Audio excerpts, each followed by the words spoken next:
Ladies and gentlemen, please welcome CEO, Cambridge Leadership Associates, and author of Adaptive Leadership, Alexander Grashow. Thank you.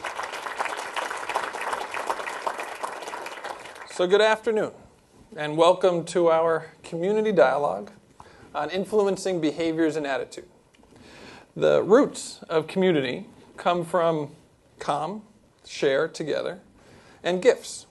And so our opportunity this afternoon is to share those gifts. The gifts of our stories, our gifts of our challenges, our gifts of what we've learned, and where partnership has come together to actually create a larger impact. What we have today is a great invitation to share not just our hero stories, but what's coming next and what opportunities we have. Because as we adapt and try and move forward, the challenge for us collectively is what of our business models, what of our culture, what of our traditions are we going to bring with us, and which ones are we going to have to let go of in service of progress? How are we going to come and make progress when we have so many competing pressures, short-term, long-term, business models? How are we going to come together to figure out what to do next? What are the choices we're going to have to make? What are the investments that have not yet been made? What are the conditions that we have to change to be more successful at scale? So that's our work today. One of my favorite ideas or quotes is this idea that you never become. You're always in a state of becoming. And so what are we becoming together? And what's it going to take for us to become strategic and collective in that act? And so that's what we'll spend the next hour and a half on, approximately. I know we're running a little bit late. What we'll do is we'll hear from three presenters. We'll have them share some of their stories, what they're working on, what tools they're using that are effective in creating attitudes and behavioral change. And then we'll have a community dialogue where you will participate to the degree you want to share your stories and what you're up against. This is a different format than we've had before. We're not going to sit here and ask panelists just their great ideas. We've actually asked them to refrain after their first few comments to get us to talk together. And so what's on your mind? Not just what's on your mind of what you've been working on, but what's possible next is where we'll start to focus. And the opportunity, the invitation we have, is to change the narrative from a lone hero narrative to a community at the center. And so that's what we're going to be working on for the next little bit. So first I'd like to introduce Miguel Pestana from Unilever, who will share some of his experience. Thank you. Thank you. Thank you. It's a real pleasure for me to be here. I know some of you are beginning to wonder already. I have a very foreign Portuguese-sounding name and a very English accent. And that's purely because my mother is actually English and my father is Portuguese. So I could do this in my English-sounding Portuguese, but that probably wouldn't help any of you. It's a real pleasure for me to be here because we need essentially to drive growth. And we need our economies to grow, but not at any cost, because we actually need to start to grow differently. So at Unilever, that's why we've developed a kind of new business model, which we call our Sustainable Living Plan. And our Sustainable Living Plan has its ambition set out there on the chart you can see in front of you, and that ambition is to double the size of our business, whilst at the same time decoupling that from our environmental impacts, and also using the power of our brands, because we have 400 brands globally, as a way of improving and providing social benefits for our consumers.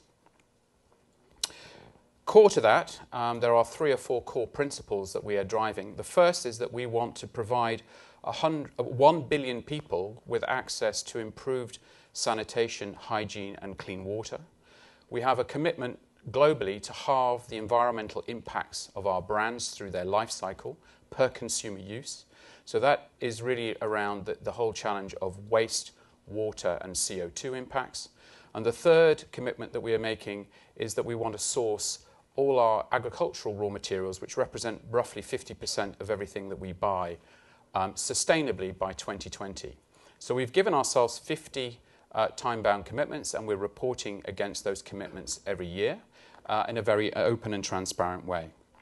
But really importantly for us, we're trying to see sustainability increasingly being an integral part of what we do. It's got to be embedded in every process of our company. And it's not something that we just like to talk about at events like this. Now, I'm going to move this if it works. Great. So what you can see here is the bulk of that footprint of our brands, actually about 2/3 of it, often comes from the way that our consumers actually use our products in their homes. Either through things, we sell things like Dove shampoos, for example, so often used in showers, washing powders, and actually personal care products. All of these are using an awful lot of energy and water. Now, the biggest challenge that we've got is therefore how, if we're going to achieve our goal, that ambition that we set out to halve the footprint, is essential to that is really shifting the way that consumers consume. And that's the challenge that we've set ourselves. Now, if the entire world's population actually consumed at the rate, for example, of the US or the UK, WWF says we'd need 3 planets. The problem is we only have one. We often talk about, what is plan A, because we all know there is no planet B plan. We have to actually find those solutions to live within the limits of what we have in terms of our resources. And people is another really critical piece of this, because we know that we've got 7 billion people now, and that we know that by 2024 we'll be up to 8 billion. So we know that we have to meet the needs of consumers. So for us as a consumer goods company, it's about how do we really meet the aspirations of consumers and do that in a way that can reduce their overall impacts. Now, Unilever is famous for its brands and famous for its marketing. One of the things that we've tried to do as we've developed our sort of social models for our brands is to try and take some of the learnings from that. And actually, we've developed something which we call a little toolkit, which we call the Unilever, I hope this will work, 5 levers of change. It did work, 5 levers of change. And this is actually a very practical tool that we've actually driven. It's actually driven from experience. It's driven from a lot of the day-to-day activities of what we do as a brand. And it's all about how do we overcome the barriers and how do we trigger long-term systemic changes in the way that people consume. And there's 5 sort of little buckets there. And I'll talk a bit more about that in detail because we won't have the time to do it in my 5 minutes allotted session now. But essentially, it says that the first thing we have to really do is make sure that the message is understood by the consumer. So we have to actually provide them with information that they can understand. We have to make choices, the choices that they want to make, easy.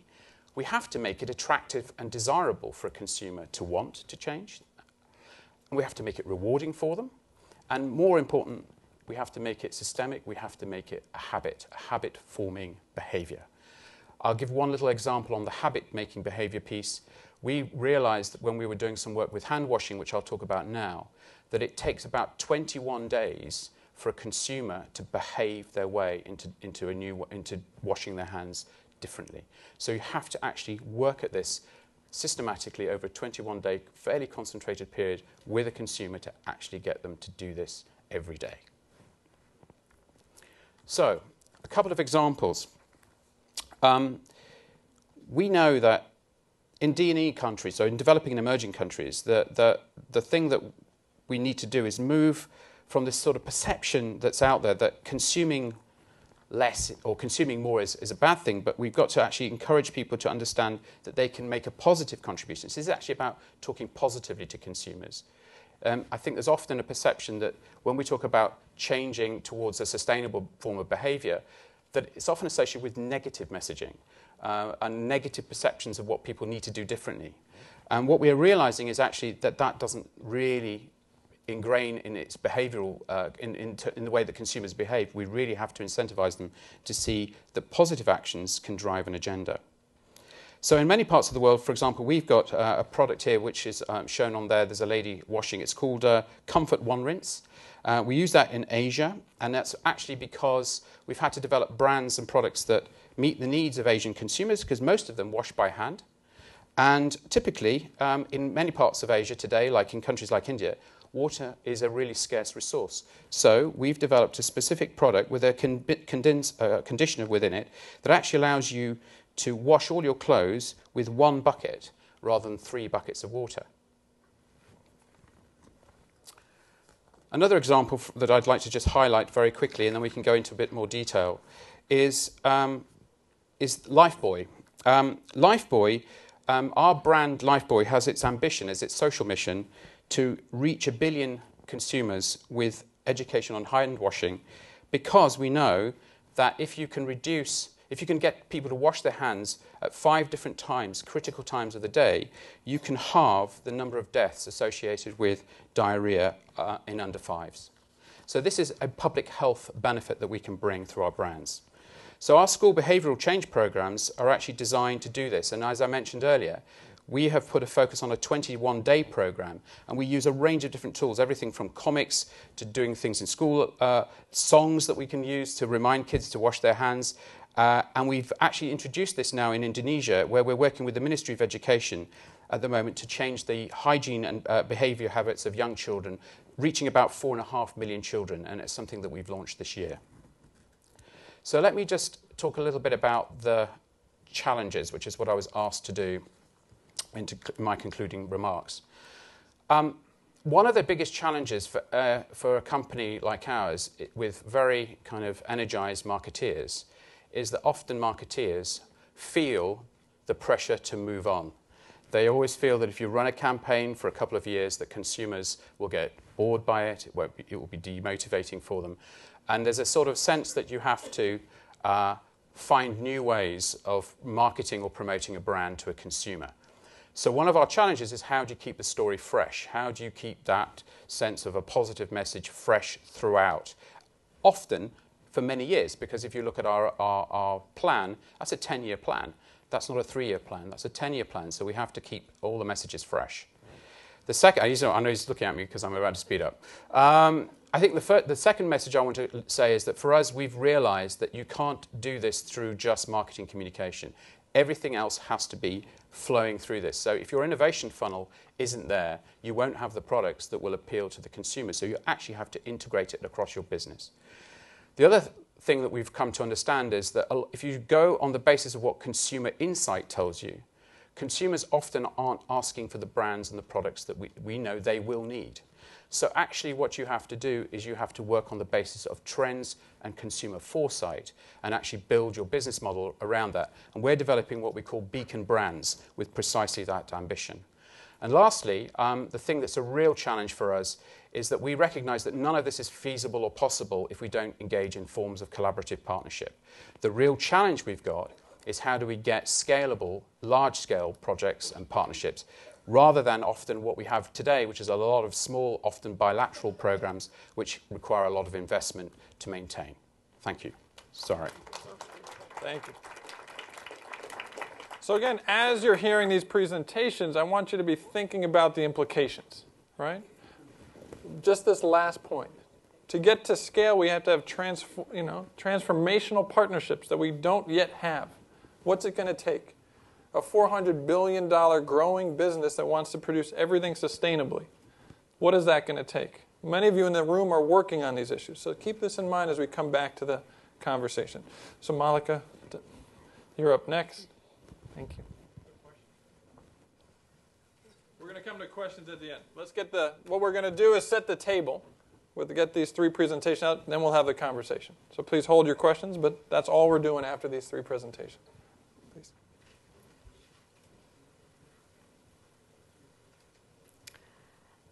Imagine you're having a cup of tea, reading your newspaper, and from down the hall, you hear a man beating the crap out of a woman.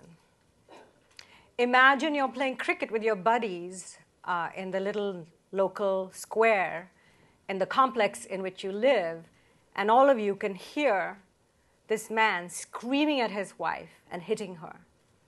Imagine you're washing your motorcycle on the street, and from the building next to you, you hear the sounds, the unmistakable sounds of domestic violence.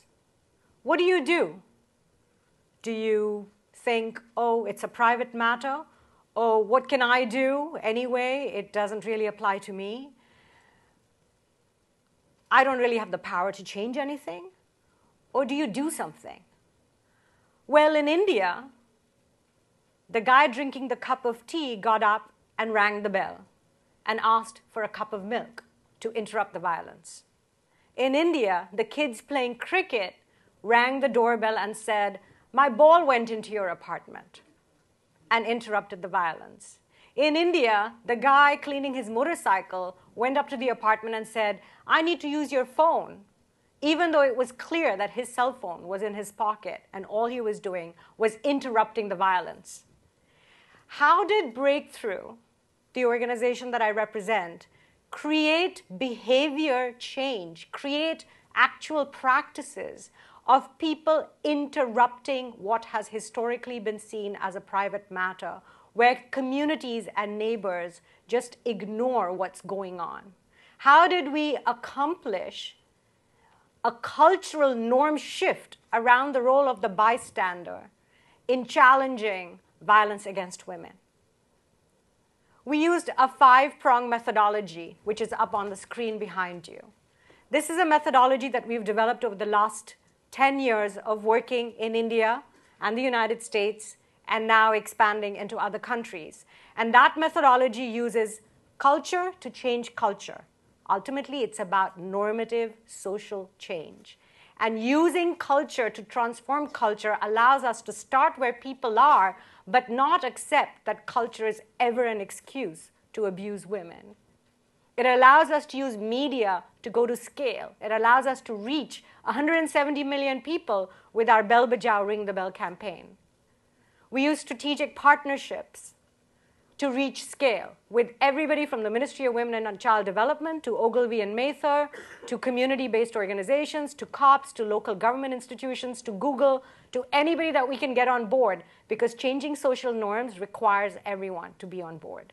We use leadership development, where we create social change actors at the community level who become game changers in their communities and who then do community mobilization, who convene large groups of people in their communities to talk about social practices like violence against women and why we need to end them. And we evaluate the hell out of everything that we do. We have a learning and sharing environment to always be asking, are we transforming people into social change actors? Are we creating change agents who will continue to challenge violence and discrimination against women in an ongoing, sustainable way? That's a still from the first ad that we did that won the Cannes Lion, that won a lion at the Cannes Advertising International Festival. It's a clear, simple action that says, when you hear violence, interrupt it. It's a call to arms. It's a call to doing something, not just thinking about it or learning about it. It's a clear, simple action. It makes men part of the solution.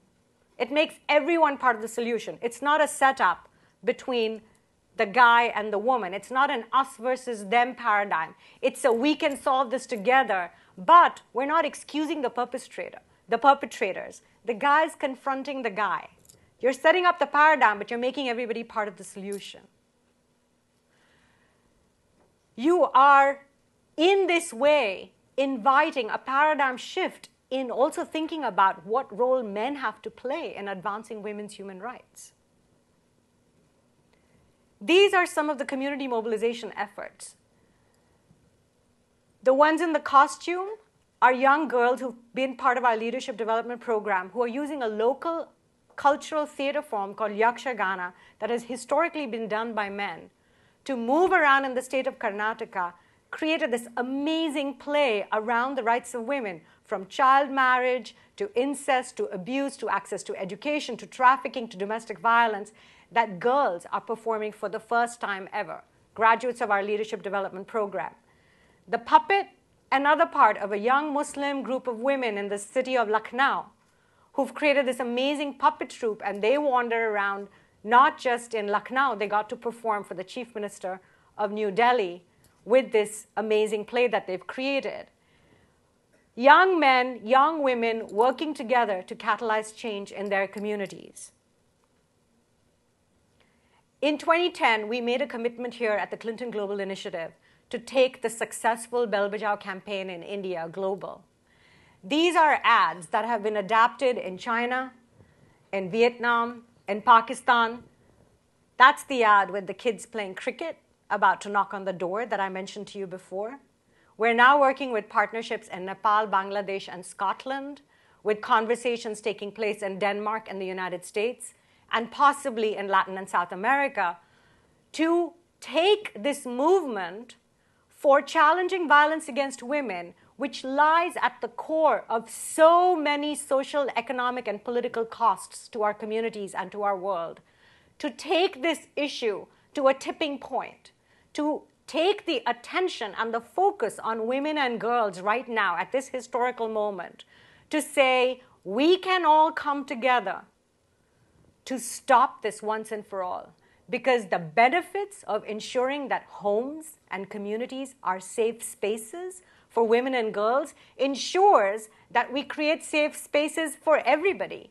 And safe spaces enable creativity and innovation and jobs and entrepreneurship and political participation and everything else that we care about.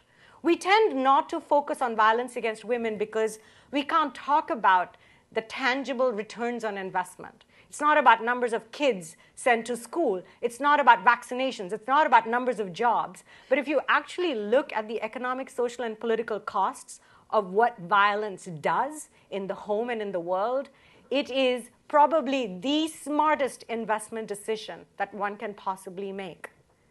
And so to end this with the key takeaways that I've already shared with you, use culture to change culture. But make sure it's about the community up. We're not just parachuting in and out. We're really talking about sustainable long-term change that requires us to make sure that we create the seeds of change from within communities. A clear, simple action. Sometimes we think you first need to start with knowledge, then you need to change attitudes, then you'll get to behavior. You can actually demonstrate the behavior and the practice that you want to see and make that the lever through which you actually stand the whole thing on its head, that you transform. And so it's a simultaneous process. It's not a linear process. You make everyone part of the solution. Women's issues, women's rights are not women's issues. They are everybody's issues. Violence against women is the world's largest global pandemic. Why can't that issue take on the enormity and scale and gravity of HIV/AIDS, for example? Why? Simply because it's women and girls? I think we've learned enough to know that investing in women and girls makes sense, and investing in removing the obstacles to women and girls' full participation in society therefore makes sense. And partnerships, partnerships, partnerships. Everybody needs to be a part of this process, whether it's the entertainment industry, whether it's business, whether it's local government, whether it's civil society partners, because that's the only way we can come together to create sustainable solutions. Small NGOs like Breakthrough can't possibly do it alone. Our impact that we've measured, couldn't be at the scale that it is without Ogilvy and Mather, the Ministry of Women and Child Development, Google, the hundreds of community organizations, the Clinton Global Initiative Partnerships, and folks like you. Thank you.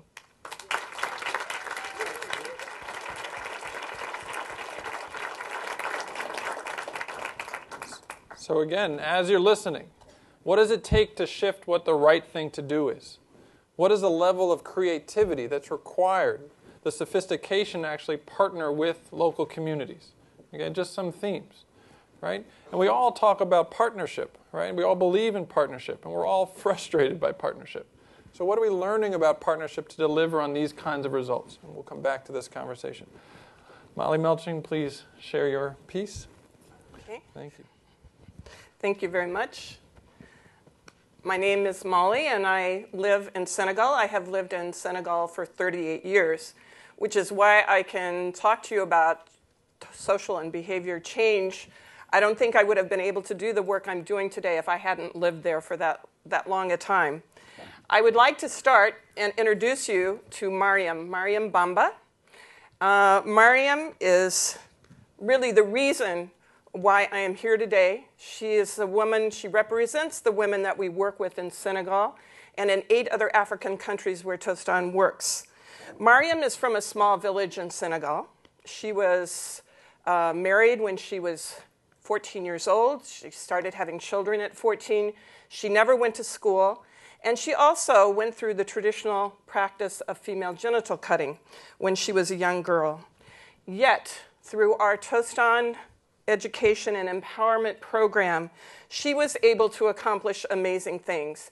She actually visited 148 other communities and led all of them to also ending the practice of female genital cutting and child marriage. Now, we made a commitment earlier in 2007, and this commitment was to scale up the activities that we had done with her village and many others in Senegal and take it to other countries. Thanks to the dedication of women like her and others, we were able to submit the commitment as completed this year. So we're very proud of that. And we want to thank our partners who are here today at CGI and who are on this commitment.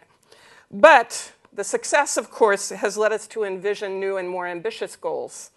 And we've now created a follow-on commitment that we announced last year, through which we are building a pooled investment funding model to extend our program to thousands more communities in Africa. Now, you may ask, how did such a deeply entrenched practice as female genital cutting, which has lasted more than 2,000 years, how did this change come about? And one of the people who was most determining in finding a solution was another villager.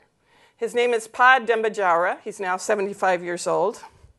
And he taught us really profound lessons on how we can change harmful behaviors in a society where the family and the social group is of utmost importance. Demba explained that a practice like female genital cutting was not even a choice for the people in the community. They didn't even think about whether they were going to do it or not. It is an obligatory social rule that has existed for centuries. It is an expectation of other members of the community, and particularly of the social network, not just one community, but many communities who matter to the other community. Not to follow this practice, even to question it, would lead to very harsh sanctions. A girl would be marginalized. She would receive insults. She would not be marriageable. And in other words, it would mean social death. So we can say that female genital cutting is a social norm. A social norm because it involves expectations of the other people who matter in that group, but also, and this was very important for Tostan to realize, that the sanctions involved are critical. They're both positive when followed and extremely negative when the social rule is not followed. We realize that understanding the nature and dynamics of social norms is critical to choosing the approaches and strategies one uses in influencing attitudes and behavior. Once you identify a practice as not just being a practice like throwing trash in the street, but one that has real sanctions, you are dealing with a behavior to which many people are strongly attached and to which they give value. So they see this as positive and essential, even though other outsiders, for example, with FGC, they see this as very, very negative, and they are judgmental about criticizing this practice. Thus, for both attitudinal and behavioral change to occur, we have found that the change must really come from within. Both have said this already. Mallika said it, and you said it also, Miguel. The whole social network also must be involved in that decision. One family, one community alone cannot change a social norm because they would be heavily sanctioned by their relatives if they were to strike out on their own and independently make a decision. Recently, Secretary of State Hillary Clinton was in Dakar, and I was lucky to eat dinner with her and sit next to her and talk to her. And I told her, Secretary Clinton, you wrote, "It takes a village." Tostan has discovered that it takes more than a village to change a social norm. It takes a social network.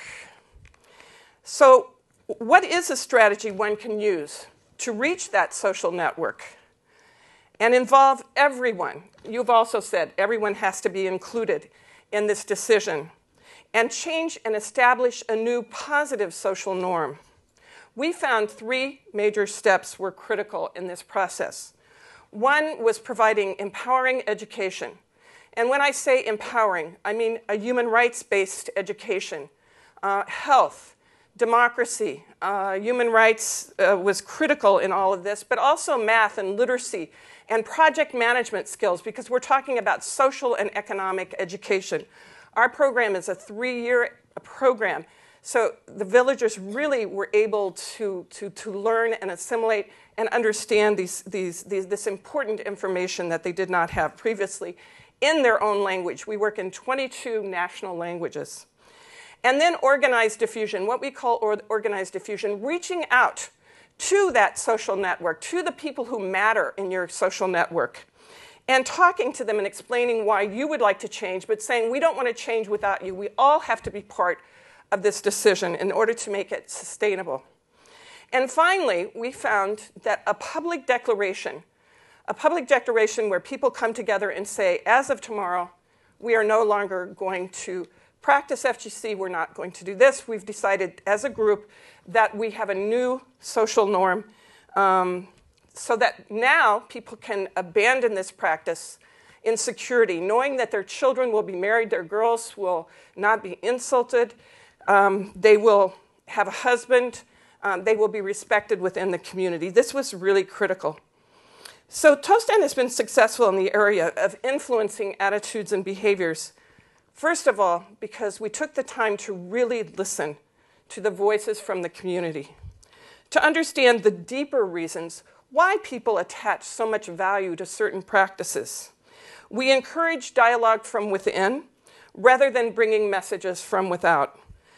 Given non-judgmental and trustworthy information, a safe space where people can meet to discuss the issues, and most of all, respect and understanding of why they are practicing what they are doing, the people themselves find the appropriate solutions to changing behaviors in a way that is peaceful, unifying, and sustainable. Well, I've got to end this quickly, but I would like to close not with Mariam. Well, I'd like to go back to the public declaration. So at least, did you see that? Oh, sorry. Okay, I didn't. And this was a new social norm, one of the parents not talking to their children. When we realized that there were deep reasons why people did not do this, what I'm saying is that you can use your understanding of social norms to change other practices, which is what we're doing now. And I can talk to you later about that if you're interested. But I would like to close, not with Mariam, but with her granddaughter. She will remain in school. She has not been cut and will not be cut. And she will not be married until she is 18 or older. To me, this is the very essence of what we're discussing here today. When we support local communities in changing harmful social norms from within, the positive change will impact generations to come. Thank you.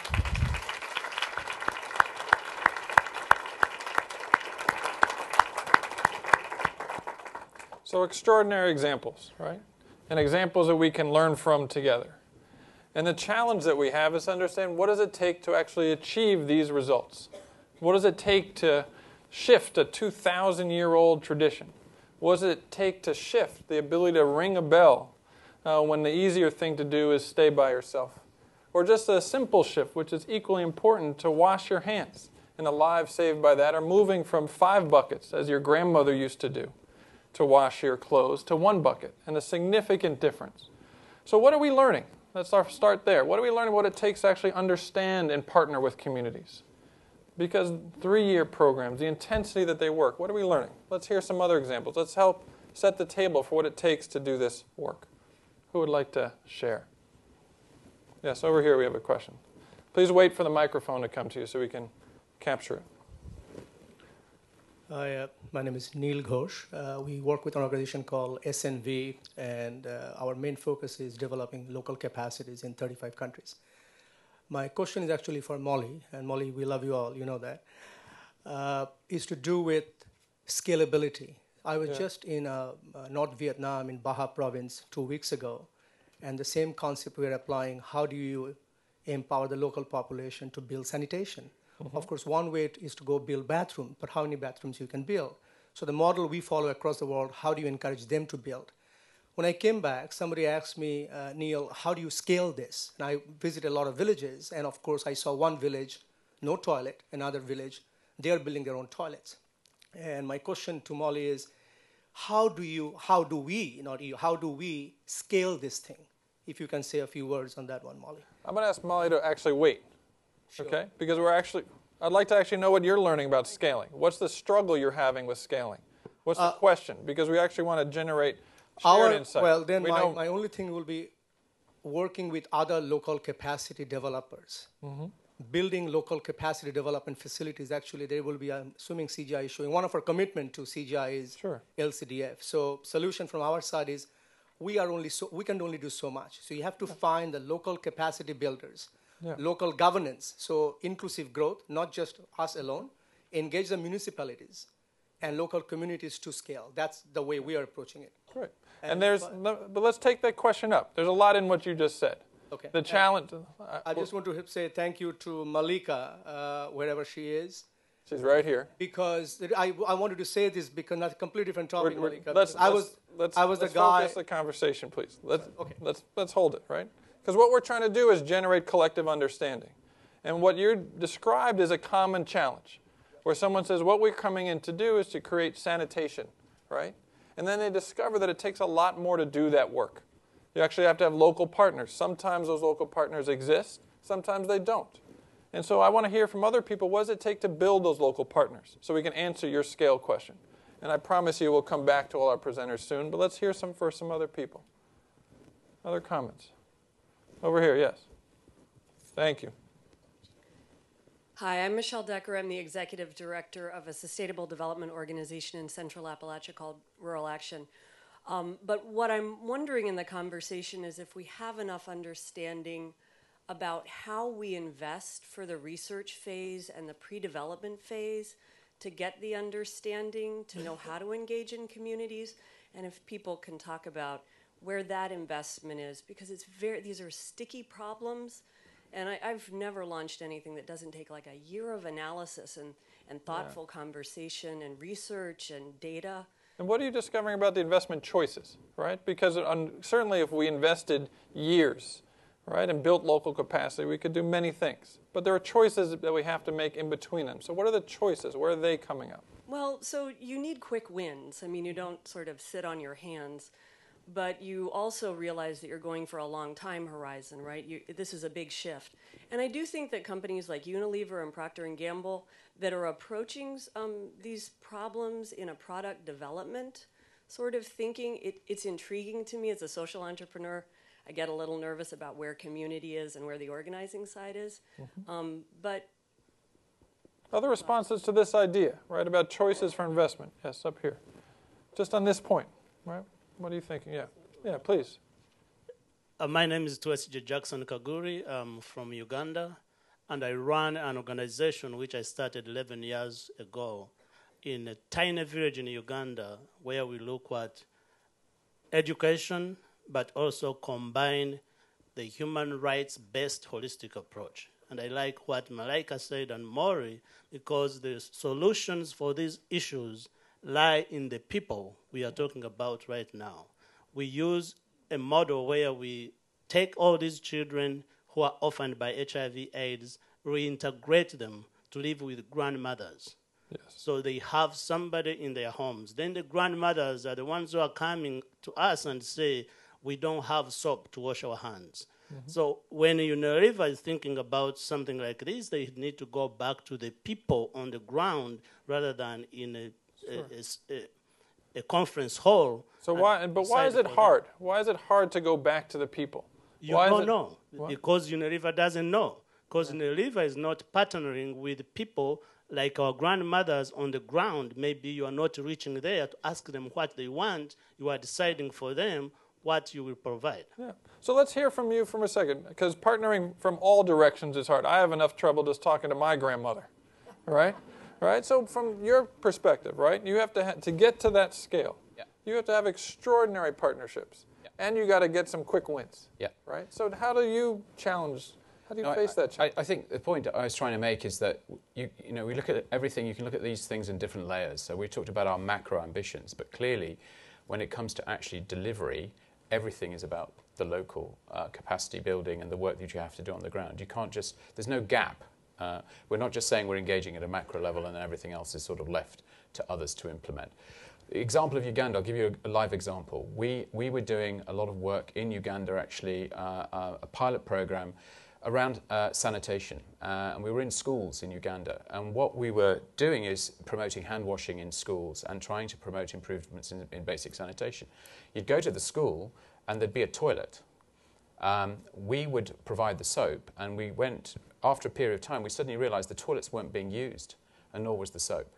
And what we found out was the reason why, 3 reasons. 1, the children had to ask for the soap, or they had to ask for the toilet paper, and they didn't want to do it. They were too embarrassed to ask, so they didn't. So they didn't actually use it. Secondly, the school, it was the caretaker in the school who controlled access, and actually they weren't willing to share the soap and the toilet roll. And thirdly, there'd been no basic provision of education for children in how to do that, because the local communities hadn't been engaged. And what we found is that a lot of the children, because they used chalkboards in the school, wanted to go home with chalk on their hands to show their parents they'd been in school. And so it was a very sort of aha moment of that confluence of all that learning actually resulted in us doing quite a lot of adaptive work, which then involved going back to the parents and educating the parents on why this was actually having clean hands was better for the child than having dirty hands. So I fully agree that everything ultimately is about learning. You have to learn, you have to understand, and that is going to be about local learnings and cultures and adapting your practices to what's needed on the ground. It is about listening. But ultimately, this is the point I was trying to make, Unilever is only one player in a process. We can only do so many things. And the challenge for me is, how can I get 10 or 15 other companies? My boss often talks about being in a form of co-opetition, where we both compete sometimes with our competitors, but we also cooperate with our competitors to find ways of smartly being able to do more of it in more places together than trying to just do little bits alone. No. What else are we learning about this investment challenge? Because this was a product push, right? It made sense to sort of put this product out there, and then you discover you have to do education and investment and partnership.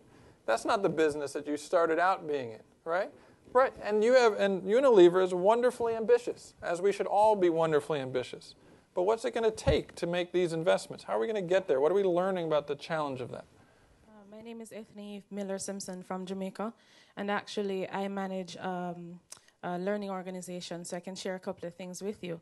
As you were speaking, we take it from the perspective of branding. So we actually have some of your companies as our clients. Mm-hmm. Now, my approach really is looking from the ground level and saying, okay, how can we tie in what you have to offer with the persons who actually need the assistance? Some of the examples you gave from Uganda are strangely familiar. In Jamaica, we still have some of those same situations. So it's actually getting out there and actually partnering with community organizations, going into some of the organizations and the lower level organizations on the ground, and then saying to them, tell me exactly what you need, and then connecting that with the persons who have things to offer. Sometimes you have to go around the political aspects, because if you go through some of the more organized agents of the state, some of the gatekeepers are there. And the gatekeepers are not only government and are not only politics and politicians. You have community-based leaders too, who will hold back some of the things, because what they're going to do is sell your soap and make a profit from it. And these are some of the caretakers at the school. So it is having that insight and understanding what is happening really on the ground in some of these schools before we say come in and spend millions of dollars doing some of the things that you want to do. Yeah. And again, what we're trying to do is surface the choices, right? So in that, what she just said, when do you work with the community organizers? When do you work around government, right? Let's just try and surface the choices. I know we have a wonderful desire to tell our story of our organizations. But what are the choices you're facing your organization about how to proceed? Yes, over here. I'm Carolyn Miles. I'm the CEO of Save the Children. And in terms of making choices, I think this is to kind of counter a little bit the work around government. So what we've found is pneumonia, which is the #1 killer of kids under 5, which we spend a lot of time doing. We spend a lot of time training community health workers at the community level, how to diagnose pneumonia, how to treat pneumonia. So very, very successful. But the block was actually higher up in the chain. It was doctors that actually didn't want community health workers to diagnose and treat pneumonia because they thought that was the doctor's job. So we had to go back up to the top and work with the Ministry of Health and actually get those policies pushed down. So sometimes it's about absolutely working from the ground up, but sometimes you also have to work from the top down and get those policies and government to actually be a partner. Or you're never going to get to scale. But how would you know when, right? How do you know? I mean, let's just try and, because I think it's the right question. How do you know when you should go top down? Right? I think in this case, you start with the bottom up because I think that's where the issue is. That's where kids are dying. Yeah. So you start with the bottom up, but what you find as you then look to scale is you can't do it unless you figure out where that power structure, where that power is that's stopping it. What's the barrier from getting kind of in a broader sense? So maybe part of it is about this analysis of where the barriers are, where the power block is. Who else is finding they have to deal with the power structures and authority dynamics and learning important lessons there? Yes, please. Your mic, so please. Oh, yeah, okay. Maybe stand up. I am mic'd? Yeah. No, just to answer what you said. No, I'm not mic'd. Oh, I am mic'd. Okay. We found, for example, with FGC, that nobody wanted to talk about it in the government. They were all afraid of that because it was such a sensitive, taboo issue.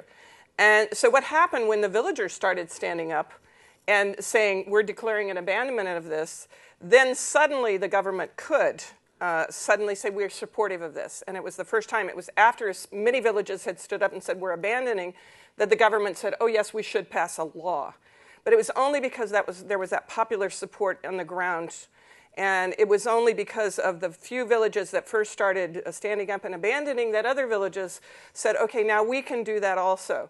And so we found that then the religious leaders who had been against the change eventually, because they thought their power base was against it, you see, suddenly they saw that the people themselves were deciding to do differently.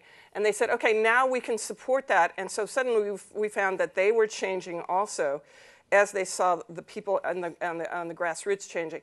And that was so effective that now there's a national action plan in Senegal around ending FGC, but using human rights education, which has been fabulous for us because that's been very supportive so that people are partner and have the same approach to the abandonment, not using law and repression to get people to change, because we all know that does not work. We have not seen anywhere where that's something where that has helps, yes, but to be repressive and to put people in prison is really not the way for social norm change.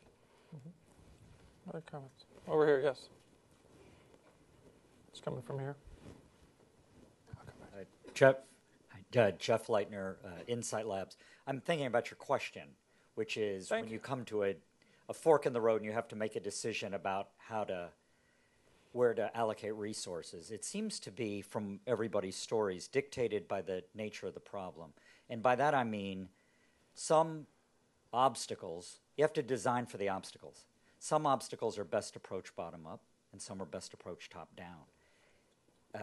I was trying to imagine what the new learning was in the room. I mean, I think we all intuitively know we're supposed to go into a community we want to help before we help them.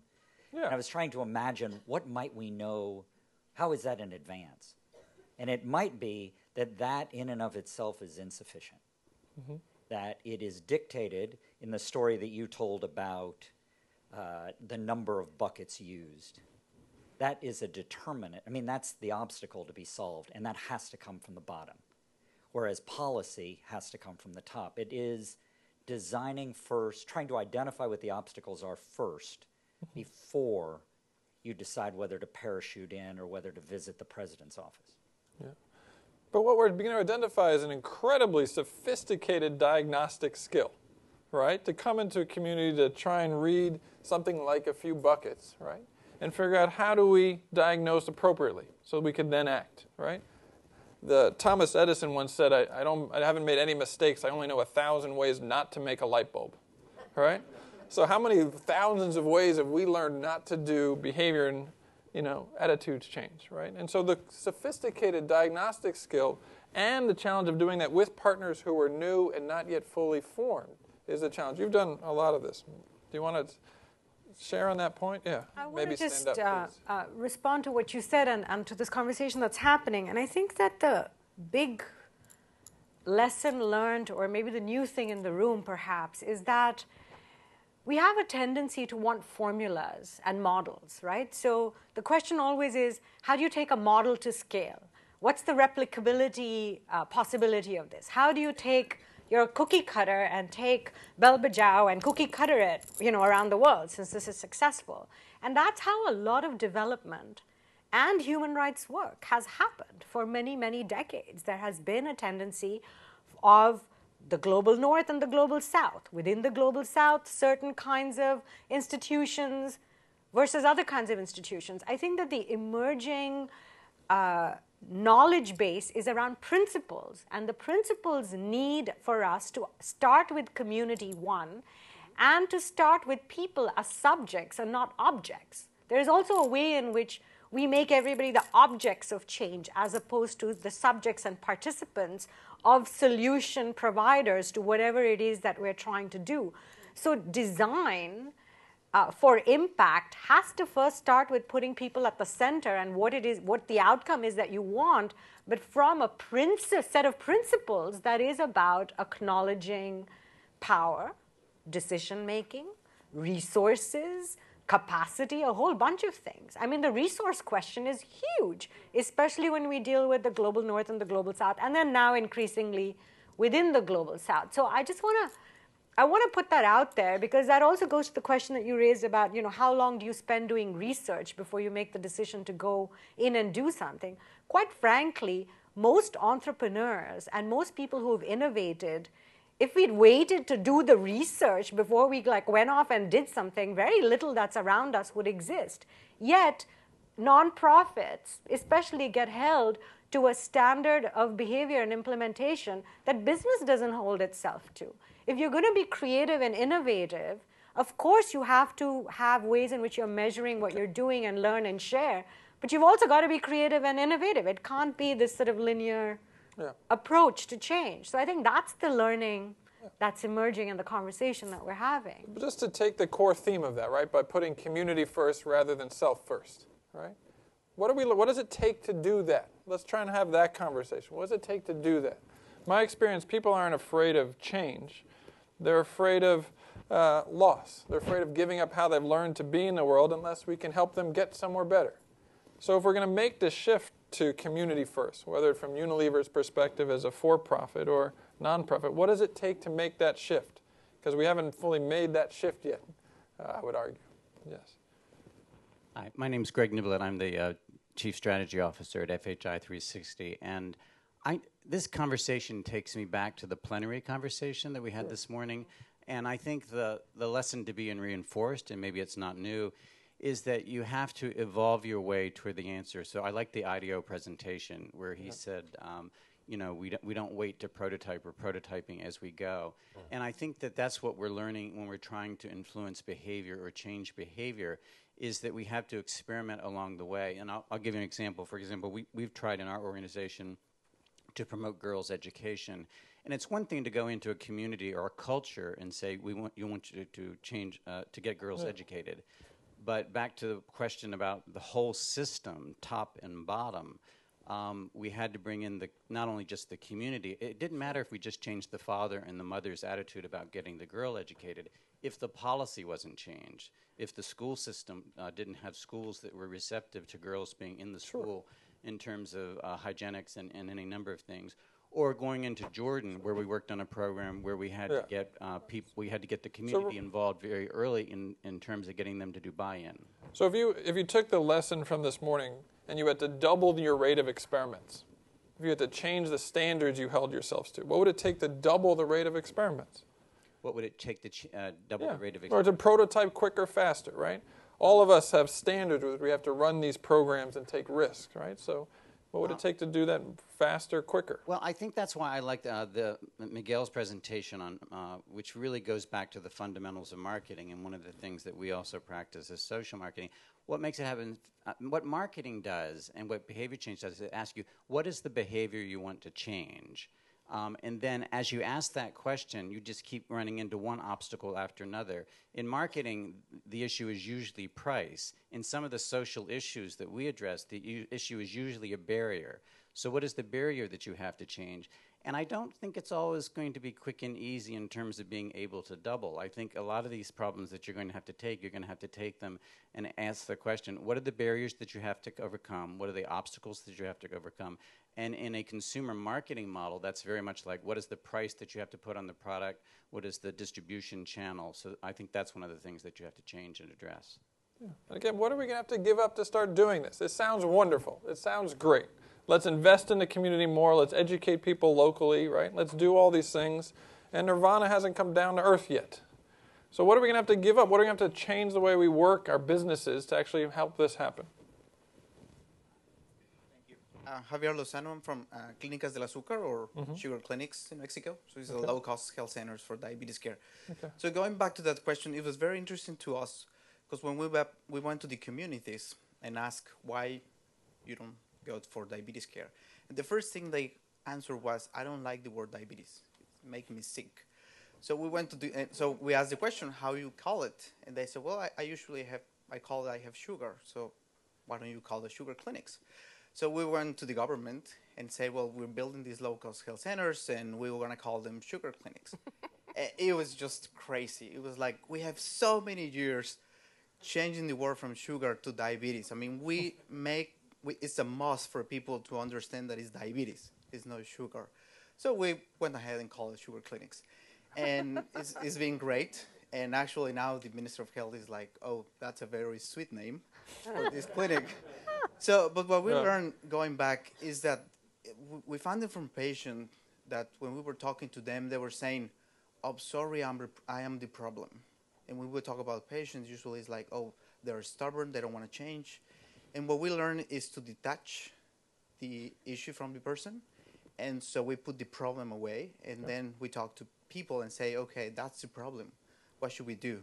And then many things came out. Of course, we had to take a risk, like the name, to do it. That sounds good. Coming over here.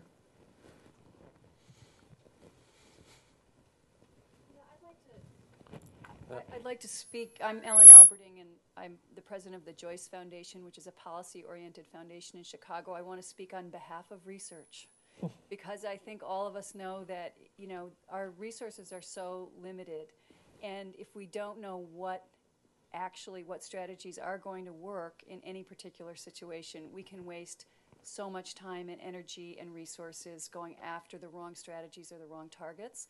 So I think there are a million examples of that, but if you look at education, K through 12 education, we know so much about what could and should work and what we should be investing in, and yet we're not investing in those things. So I just want to speak up on behalf of research and really understanding what causes change and what targets are not going to get where we want to go. So, and let's hold this tension. Let's hold this tension between the value of research and best practices and prototyping before we have all the information. And let's hold this tension between being in community partnership and having to get something done in the meantime, right? And quick wins. So let's be honest that this is tension between here. And as President Clinton said, disagreement is good. So let's figure out what some of these stories. Let's comment here, and then we'll come back here. Sure. I'm Gary Barker. I work with Promundo. We're a Brazilian NGO that works on topics quite similar to Tostan and Breakthrough, which is trying to change men to engage them to be allies in women's empowerment. And I do think one of the tensions we need to talk about is how long this stuff takes. And I think we've heard you say speed up a lot, and I do want to acknowledge that both Mallika and Molly talked about how long this work take. I heard 38 years in Senegal and 12 years or so trying this out in India. We've been trying it a number of years in Brazil as well. We do need to engage policymakers and funders to go beyond the 30-second attempt. How have you been successful doing that? I don't know that we have, but I think it is just important to say we need long-term investment in it, to say that 999 forms of how not to make a light bulb, you need some investors who are willing to say, we'll invest in that. So just want to hold that up. I don't think it's an easy one. But so who's wrestled with that well? Who's been able to push out their benchmarks and timelines? Because the short short-sightedness or the short-term effects that we have to work towards are real. Those are real pressures. So what would it take to shift those pressures? I know. Do you want to answer that question or come? No. Well, no, I don't want to get to it. Let's focus on that. We'll comment here, yeah. Well, I am. Hi, I'm Tayu with Cisco, and I think that this is not a new... Are you okay? This is not Everybody's a new okay? issue. Okay, please go ahead. If you look at corporations, and I see Microsoft is in the room as well, there's a whole philosophy now around development. So it's called the Agile methodology, which is traditionally when you invest in a development effort for product solutions, you used to go through a long cycle. So sometimes you'd plan, design, research, build out the framework. It would take a couple of years, and then you start the implementation process. And if you run into some walls, it's a very expensive prospect to go back and retrofit. And so the whole methodology around Agile is really taking root amongst not just companies, but in a lot of areas around solutions, whether they're for products or for community solutions. So I think that might be somewhere to look to get a sense of that, because it's about doing quick sprints, and you're measured every 2 weeks against your targets. You pull back the learnings, and then you reincorporate that as you go on. So that might be somewhere for us to look. Comment up here. My name is Tyler Spencer. I run an athlete-led HIV prevention organization in Washington, D.C., and I just want to throw out a comment, and that's that I think we should also be talking about not just how long it takes to measure what is a key word in this session, and the reason I'm here, which is behavior change, but also how complicated it is to prove that your intervention is the cause of that change in behavior. And I was incredibly interested in hearing breakthrough, because, HIV is a very hidden disease, but I would assume that intimate partner violence is even more hidden. And so I'd be interested to hear how people with very difficult to measure outcomes have been successful in doing that. In DC, we're working on a 3-year randomized control trial, which is incredibly expensive. It takes a long time, and also it's just very complicated research to do. And I think that's a difference when you talk about a behavior change program for HIV prevention versus something like a treatment program. And to me, I always think about just because these things are so difficult to measure, we can't then just start caring about the things that are easy to measure. Thank you. Thank you. Comment in the center. Come there next. Yes. Hi, I'm Michelle Maloney Kitts with Together for Girls, and thanks again. And we're also fighting the same issue of violence against children that ultimately leads to domestic violence. And the one thing I haven't heard talked about enough, I think, in this idea of an investment strategy is the cost of coordination and the importance of investing in coordination. Because basically the solution across the board that we've heard is that we need to have a multi-sector response in some of these very complicated areas, and ones that involve community mobilization as well as policy-level change. And these are very, complicated issues, as everybody's acknowledged, but nobody is really willing to invest in the cost of actually coordinating all of those pieces. And it's actually amazing, and it's one of the things that Together for Girls, I think, has been quite successful at, is when you're actually able to get somebody who will spend, maybe a week even trying to schedule a meeting to get the right people around the table. And yet that can be so powerful. So we look for results, but we don't think about the cost of coordination. Coming over here in the back. My name is Esteban Moctezuma from Fundación Azteca, Mexico. I think that we very often forget that all the information we have when we go to a community, the community lacks that information. And we start talking to them as if they were already informed. Mm-hmm. I like very much that idea of being subjects, not objects of this. So when a company wants to introduce a product, they make focus groups. And when you want to go into a village or work with people, you don't make focus groups. You just start giving and delivering the message, which is why many times you fail. What we found out that it was a very useful tool to do is to work at the same time with several communities that are neighbors, each one of other. And we tell them, we only have budget to work with one community. And you will say who wants our program. And so they start talking among them, and they want to be the winners of the effort. And so when they say, I want you to be here, they are really asking you for your program. So having a kind of, because it's a kind of communication between the communities to see which one is more willing to have the program works very good for us in our programs. Yeah. Which is also a new behavior, though, also to give the work back and decision-making outside of our organizations. And what would it take to, as we talked about, give up some of that power autonomy to give that decision-making back? Yeah. I want to talk a little bit to your point, Brandon said with Darden Restaurants, about the cost of coordination. And I know for Darden, the marketplace doesn't always reward positive behavior. So how do you integrate into your staff and into your corporate culture rewards for good behavior? So our VP of protein purchasing is heading down to Honduras with FHI 360 just tomorrow to hopefully what we think will end the practice of dive-caught lobster forever in that country. We'll need no more deaths to be able to supply that. But the marketplace doesn't always reward that, right? You have to go to that foresight piece.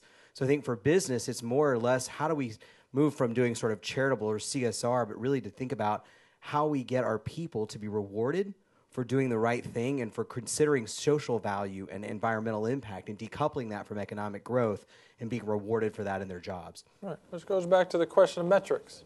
Because some of what we're doing, the sophistication and the long-term work we're doing, isn't matched with sophisticated metrics.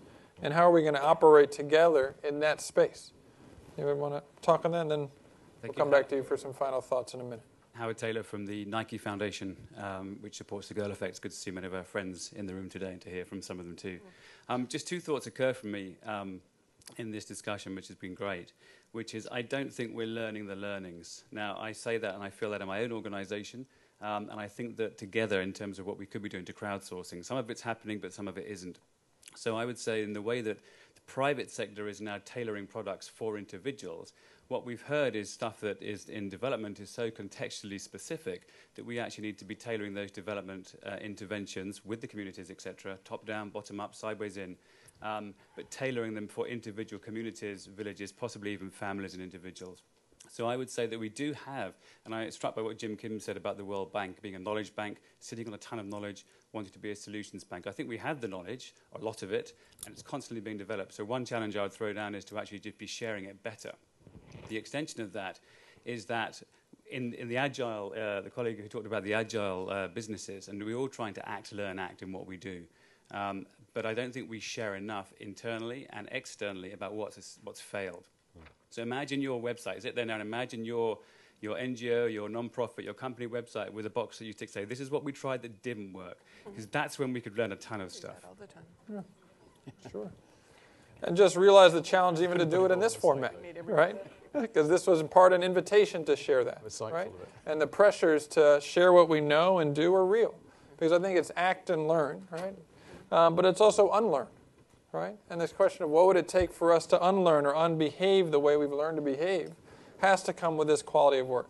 We have one more comment, then we'll begin to wrap up.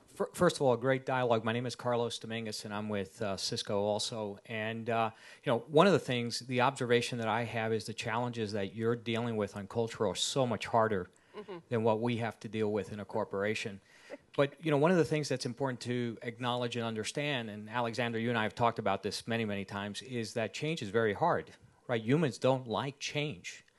As a matter of fact, we like change if it's our idea, and we hate it if it's anybody else's, don't we? Change is good. You go first. Yeah, you go first. So the nature of what you're talking about as you're trying to change a culture, which is a collective of either a company, a village, country, is an order of magnitude much more complicated than changing the individual. So the lessons I've seen that work the best is how do you make this change translated to the individual of why it's good for them, right? And that is the essence of it, because if you can't do that, the resistance is very hard. At the corporate level, we talked about, or was mentioned there, that a lot of it is driven through compensation, recognition. or some sort of reward system that drives the behavior of the corporation. And I guess those are some tools and assets that they've got to be able to leverage. And imagine the creativity required when you can't do that so easily, or it's not obvious how to do that yet. And also the vulnerability that's required in order to learn those lessons collectively rather than on our own each time. And so the invitation to space, this is a beginning of a dialogue and part of an ongoing conversation, is what is the quality of partnership that is actually required to make some of these choices of investment? Because we're not going to do it all alone, but we're going to have to do it together. And that's fundamentally going to be part of our unlearning and relearning about what it means to participate in this way. So I want to come back to our speakers to give them a chance to share any closing thoughts you have, both about this conversation or where we're going from here. Before that, I just want to highlight two commitments, and maybe you guys can just give us a few seconds, and I know we're short on time, so I apologize about your work and maybe where people could find you afterwards to find more. Okay, my name is Dutt Othman. I am the founder and the general director of Ma'an Network, a media organization in Palestine. And our commitment is to strengthen independent media in Egypt, Tunis, and Libya. If you want to hear more, I will be here. Thank you. Thank you. Through a 24-hour TV station. Right. Yeah. Sorry. Give a little detail so they'll know what to come up to you for. Okay, we have an independent online news agency, and we have a satellite 24 hours channel, and we have a network of local radio station. Great, thank you. So I'm Gervan Colboc-Léridon, and I'm working for African Artists for Development. And what we imagine to change our behavior is to work with African artists and to imagine with them how we can build another future for Africa. And here we have a commitment, it's Arts Against AIDS. So with African artists, we imagine a comic, and it's especially for the DRC. It's a comics, and it's just present people who have AIDS and how they can live with it. And so, because we work with African artists, we can sometimes imagine new ideas for people, because African artists are very engaged in their society and they want to change things. Thank you. Thank you. And if anyone else wants to speak to you, you'll be up here for a little time after the session. Great. So we're going to come back to our speakers. Is some closing? I didn't know if somebody else wants to say anything, but okay. Thank you. Sure they do. I'm sure they do too. Do you mind standing up, though? Oh, of course. Thank Sorry, you. not to be too rude. So it's a bit difficult to capture the essence of everything that's been said this afternoon because it's been a pretty wide-ranging conversation. But I pick up on about 3 or 4 separate elements of the dialogue. Earlier, the comment about coordination, I also echo. One of the biggest problems we've got is if you're trying to do multi-stakeholder partnerships, is that very often it's difficult to know who actually owns it. And people who own it often then seen to, if you like, because they're seen to own it, it becomes an inhibitor of other people being willing to join. Mm-hmm. And there's always this perception, oh, well, that must be the Unilever project, that means that we won't join it. And actually that's the biggest barrier, is how do we kind of break that mindset shift, create that mindset shift, so actually people feel that this is really a joint program and a joint initiative. When we've got that, then we all have to figure out how we're going to own this, because coordinating, running a program is a huge amount of effort, and often it's difficult to identify who exactly will do that and drive the agenda forward. So we have to figure out how we build a kind of coordinating mechanism for transformational partnerships, it seems to me. Second piece of it around agile versus kind of more sort of research-based. Actually, I come from the school of agile, partly from experience. I also can tell you from a corporate perspective, and that might not be what some of you want to hear, tends to be that if you work in a company, they want to know what you've done in the first 2 years. They want to see some results on the ground, things happening. And if you spend 2 years researching what to do, that can create frustrations in companies. And it's a real tension point often in companies for why it is that partnerships are difficult to do with not-for-profit organizations. There's a sense of time difference, because you see a problem which is 10, 20-year horizon that you've got to address. We're looking at it maybe often we need to activate something in a 2 to 3 year window to move. and it seems that there's a time issue here that we have to figure out a way of addressing. I think the third piece around why I focused in on this agility piece is we've learnt too many times. You know, you start the journey here, and as I pointed to the example of Uganda, we thought we knew what we were doing, and then a year later you figure out that the whole program is not actually working the way you wanted it to work, so you have to rebuild the whole thing and reinvent it as you go. And that's really been our experience, and I'm sure that's true of others here as well. And we have to constantly recognise the massive pace of adaptation. Technology is evolving vastly. Access to technology, we heard it this morning. People 3 or 4 years ago that didn't have access to a mobile phone now do. So you can completely reconfigure the way that you want to engage but you need to consistently adapt. And then my last comment, promise, my last, I think, key point is sometimes when we talk about measurement, one of the challenges that we see is we get focused on measuring outputs rather than outcomes. And there is a difference. And the difference is we provided X thousand bed nets, or we provided X thousand school meals or whatever for children. But actually, if you look at the outcome-driven model, that says what happened to that individual child. And if that child still drank contaminated water and still died from diarrhea, the fact you gave them a bed net or you might have provided them with a school meal hasn't actually given you the outcome that you were looking for. So I'll stop there. Thank you. Thank you.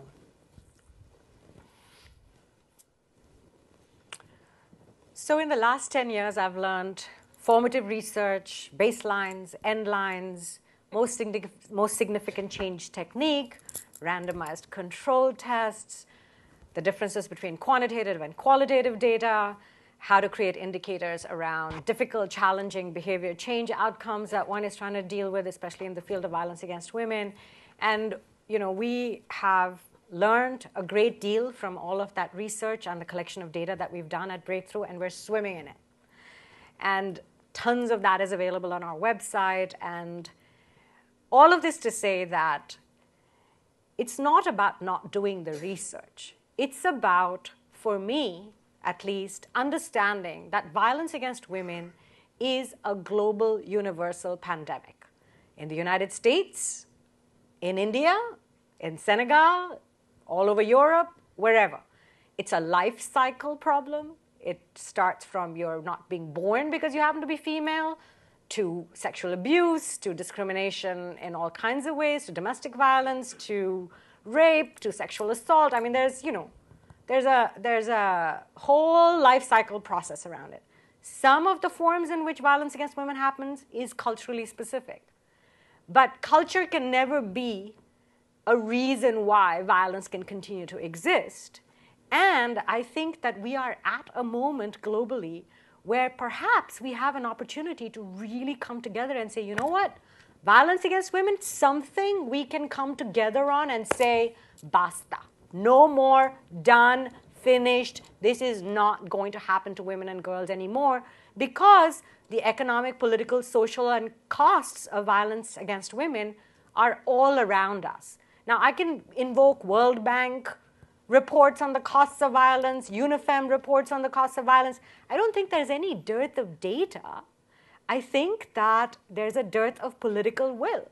And increasingly more people are paying attention, and CGI has become an amazing space for us to spotlight this issue. One of the spaces that I'm really kind of studying and trying to learn as fast as I can is what's the intersection of technology and empathy that we could mine? Like, what's happening in the technology space that we could actually catalyze to do some of this norm-changing, transformative work around gender relations, around how do we make our homes and communities safe spaces for everyone?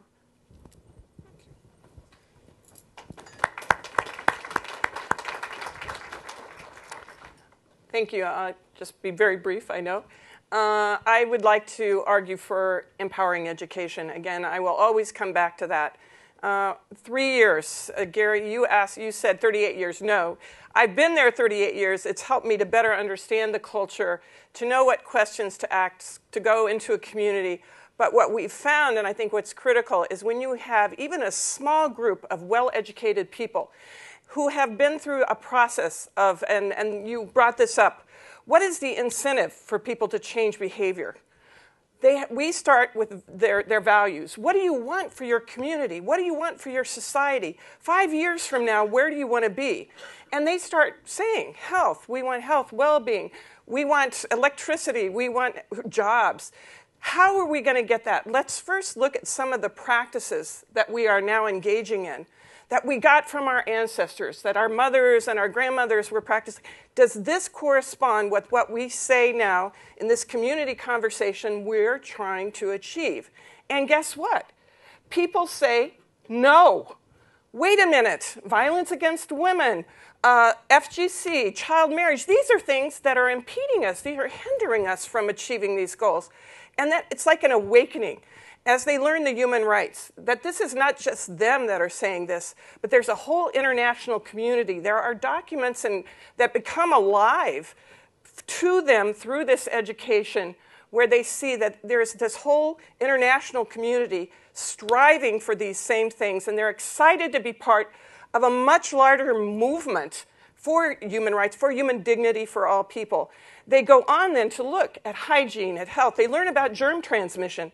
Learning about germ transmission, they say, oh my gosh, we need to use soap. People did not know how germs were transmitted. They didn't know what a germ was. We're working with people who have never been to school and communities where there are no schools. So this is critical, and to say it in a way they understand with methods. We use dancing, singing, songs.